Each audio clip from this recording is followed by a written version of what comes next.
अस्सलाम वालेकुम student. Week 9 में जो है वो हम LR0 पार्सर के डिफरेंट स्टेप्स और LR0 पार्सर होता क्या है वो डिस्कस कर रहे थे। तो लास्ट जो वीडियो थी, वीडियो 7, उसमें हमने जो है वो एक एग्जांपल पूरी रन की है। उसमें जो है वो जो स्टेप्स रहते थे बाकी वो भी हम डिस्कस किए थे, ठीक है। तो इसमें नेक्स्ट जो एक और एग्जांपल है वो भी हम डिस्कस करते हैं। इस वीडियो के अंदर कुछ स्टेप्स कवर हो जाएंगे, कुछ अगली एक वीडियो में स्टेप फिर इसमें भी कवर हो जाएंगे। तो हमारे पास जो गिवन CFG अब है वो है A produces E plus bracket में ई प्रोड्यूसेस ID। तो ये हमारे पास ग्रामर है। तो अब इस पर जो डिफरेंट स्टेप्स है वो हम किस तरह परफॉर्म करेंगे। तो पहला स्टेप हमने कहा था कि हम क्या काम करेंगे कि उन प्रोडक्शन को नंबर असाइन करेंगे। तो हमारे पास दो प्रोडक्शन थी तो हमने दो नंबर असाइन कर दिए, पहली प्रोडक्शन और दूसरी प्रोडक्शन, ठीक है।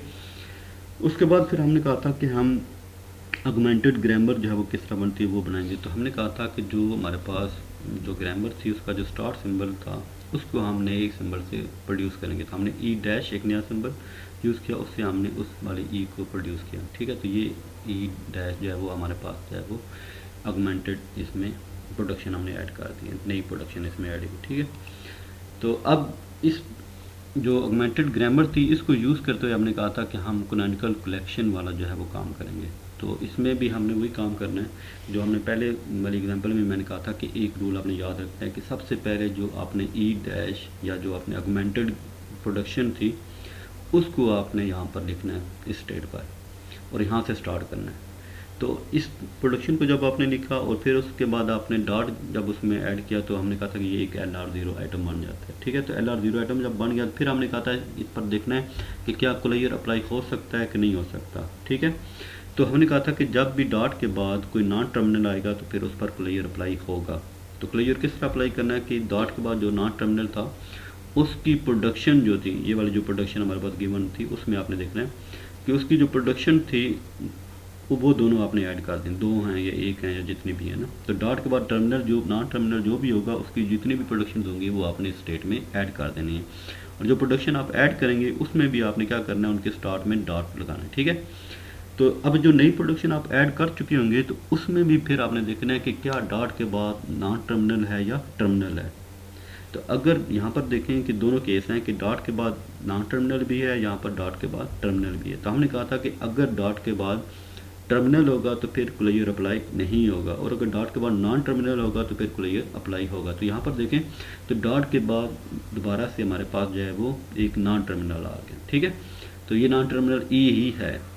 तो हमने ये भी बात की थी कि अगर तो आपको जो नॉन टर्मिनल नज़र आया है और उस पर क्लियर अप्लाई भी हो रहा है तो उसकी प्रोडक्शन जब आप दोबारा से लिखने की कोशिश करेंगे तो अगर वो प्रोडक्शन ऑलरेडी उस स्टेट में इंक्लूड हैं तो फिर आपने दोबारा वो प्रोडक्शन नहीं लिखनी। तो यहाँ पर ई जो है इसकी प्रोडक्शन जो है वो दोनों ऑलरेडी आप लिख चुके हैं, इसलिए दोबारा से इसको लिखने की ज़रूरत नहीं होती। तो इस स्टेट के अंदर जितनी भी प्रोडक्शन होंगी वो सारी की सारी डिस्टिंक्ट होंगी।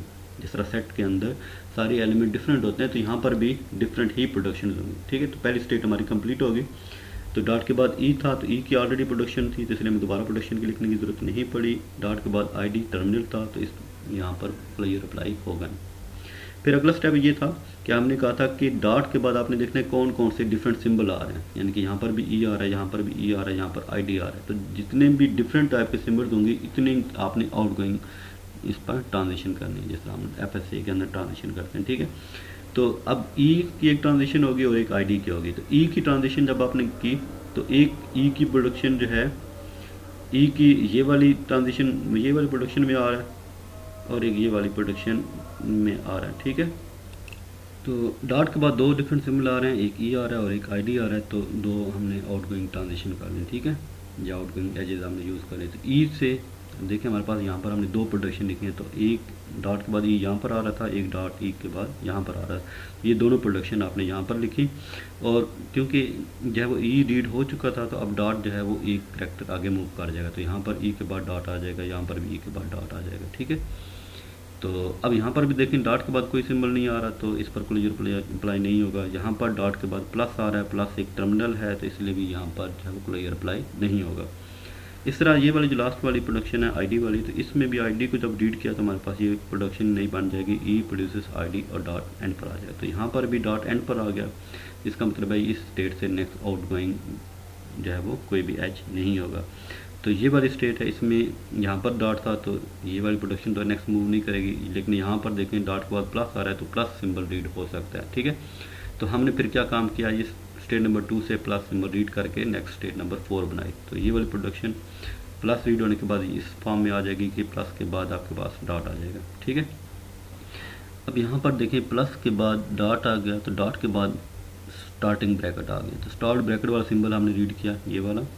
तो स्टार्ट वाला सिंबल जब रीड किया तो ये वाली प्रोडक्शन जब वो इस फॉर्म में आ जाएगी, E produces E plus start bracket और उसके बाद डॉट आ जाएगा और उसके बाद ई और उसके बाद ब्रैकेट क्लोज। अब यहाँ पर देखिए डॉट के बाद कैपिटल ई आ गया, तो यहाँ पर दोबारा से जो है वो हमारे पास क्लियर वाला ऑप्शन आ गया कि हमारे पास जब भी डॉट के बाद नॉन टर्मिनल होगा तो हम क्लियर अप्लाई करेंगे। तो डॉट के बाद ई आ गया तो ई की दोनों प्रोडक्शन हमें लिखनी पड़ेंगी। ठीक है, और इन दोनों प्रोडक्शन के स्टार्ट में हमने जो है वो डॉट का सिंबल यूज़ कर लिया। ठीक है, अब ये केस सेम केस जो है वो यहाँ पर भी अप्लाई हुआ था। ठीक है, इसलिए जो है वो डॉट के बाद ई अगर दोबारा से हमने चेक किया और दोबारा से हमें वही प्रोडक्शन लिखनी पड़ रही है तो हमें दोबारा से लिखने की ज़रूरत नहीं होगी, और यहाँ पर वैसे ही टर्मिनल आ रहा है इसलिए पर क्लियर अप्लाई नहीं होगा। अब इस स्टेट से देखें यहाँ पर डॉट के बाद ई आ रहा है, यहाँ पर भी डॉट के बाद ई आ रहा है, यहाँ पर डॉट के बाद आईडी आ रहा है। तो डॉट के बाद आईडी वाली अगर हम पहले प्रोडक्शन देखते हैं तो ये वाली आईडी रीड होने के बाद इसी स्टेज पर आ जाएगी क्योंकि यही इसकी आउटपुट में आ रही है। ठीक है, लेकिन यहाँ पर डॉट के बाद अगर ई आता है तो ई रीड होगा, तो पहली वाली जो प्रोडक्शन है वो किस फॉर्म में आ जाएगी, ई प्लस स्टार्ट ब्रैकेट और ई और इसके बाद डॉट आ जाएगा। ये वाली प्रोडक्शन जब रीड हो जाएगी तो हमारे पास एक ई रीड हो चुका होगा, उसके बाद डॉट आ जाएगा। ठीक है, अब हमारे पास ये वाली पोजीशन आ गई है, तो यहाँ पर डॉट के बाद क्लोजिंग ब्रैकेट है तो इस पर क्लियर अप्लाई नहीं होगा, यहाँ पर डॉट के बाद प्लस है तो इस पर भी क्लियर अप्लाई नहीं होगा। अब हमारे पास इन दो प्रोडक्शन को नेक्स्ट मूव करना है, तो हमारे पास अगर ब्रैकेट को हम देखते हैं तो डॉट के बाद ब्रैकेट रीड होगी तो ये इस साइड पर आ गई, तो ये वाली प्रोडक्शन जो है वो यहाँ पर आ जाएगी, E produces E plus start उसके बाद ई और क्लोज ब्रैकेट आ जाएगी और डॉट एंड पर आ जाएगा। लेकिन यहाँ पर अगर हम देखते हैं कि डॉट के बाद प्लस आ रहा है तो प्लस को रीड करने के बाद हमारे पास जो है वो प्रोडक्शन ये वाली बन जाती है, ई प्लस और डॉट और उसके बाद ब्रैकेट। ठीक है, तो ये वाली जो है इस प्लस को रीड करने के बाद हमारे पास ये चीज़ बन रही थी, तो हमने दोबारा से नई स्टेट नहीं बनाई बल्कि जो ऑलरेडी स्टेट थी उसी को हमने यूज़ किया और उसके साथ उसका कनेक्शन बना दिया। तो उसके बाद बाकी ये फिर इस तरह लूप में ये चलती रहेगी, इस तरह ये वाला जो लूप है और एंड कब होगी जब इधर आ जाएगी। ठीक है, तो इस तरह ये वाली जो है वो हमारे पास जो है कैनोनिकल कलेक्शन वाली जो चीज़ें हैं वो सारी की सारी जो है वो कंप्लीट हो गई हैं। और इसमें ये वाली जो डायग्राम है इसमें ये हमारे पास जितनी भी इसमें चीज़ें थी वो कंप्लीट हो गई। तो स्टूडेंट आपको उम्मीद है कि ये समझ आ चुकी होंगी ये दोनों वाली स्टेट्स। तो अब इस कैनोनिकल कलेक्शन को यूज़ करते हुए हम नेक्स्ट जो है पार्टिंग टेबल किस तरह जनरेट करेंगे वो अगले स्टेप में आ जाता है।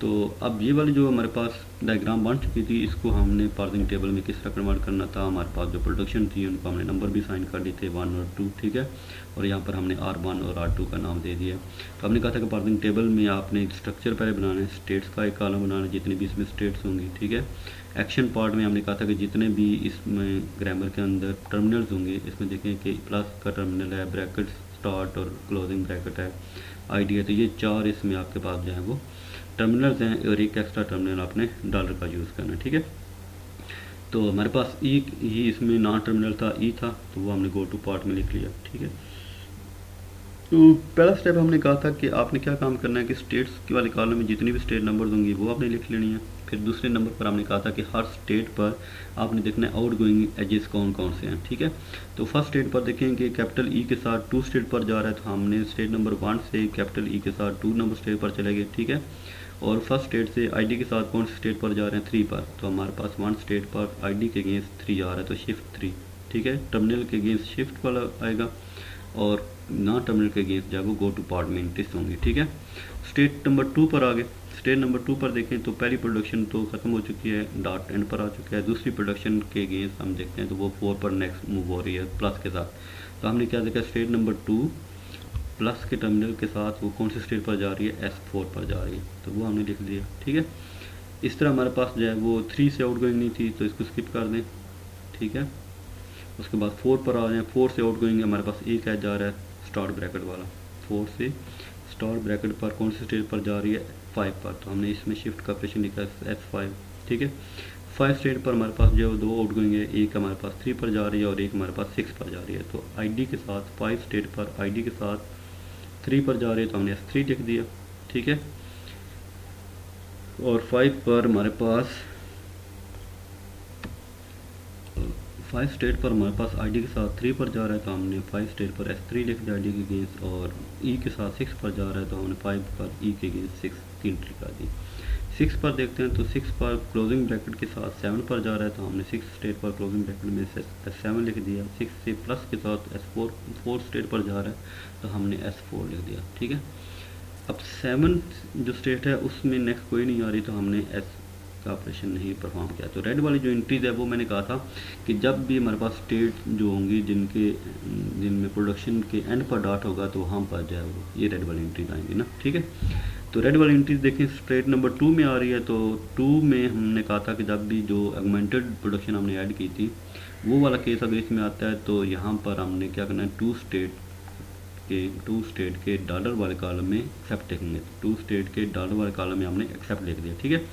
2 के बाद 3 पर देखें तो यहाँ पर भी डॉट एंड पर आ रहा है तो हमने यहाँ पर कहा था कि जो ये वाली प्रोडक्शन होगी इसका नंबर आपने देखना है। तो इसका नंबर क्या था, R2। तो R2 नंबर था तो हमने स्टेट नंबर 3 के सारे जो टर्मिनल थे उनमें R2 लिख दिया, ठीक है।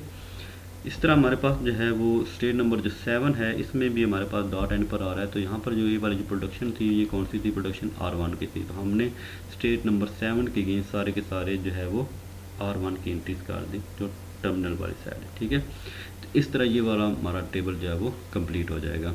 तो उम्मीद है कि आपको जो है वो ये सेकंड एग्जांपल में भी जो पहले 4 स्टेप्स हैं वो इस वीडियो में जो है वो समझ आ चुके होंगे, और नेक्स्ट जो बाकी 2 स्टेप रहते हैं वो नेक्स्ट वाली वीडियो में हम परफॉर्म करते हैं। थैंक यू, अल्लाह हाफिज़।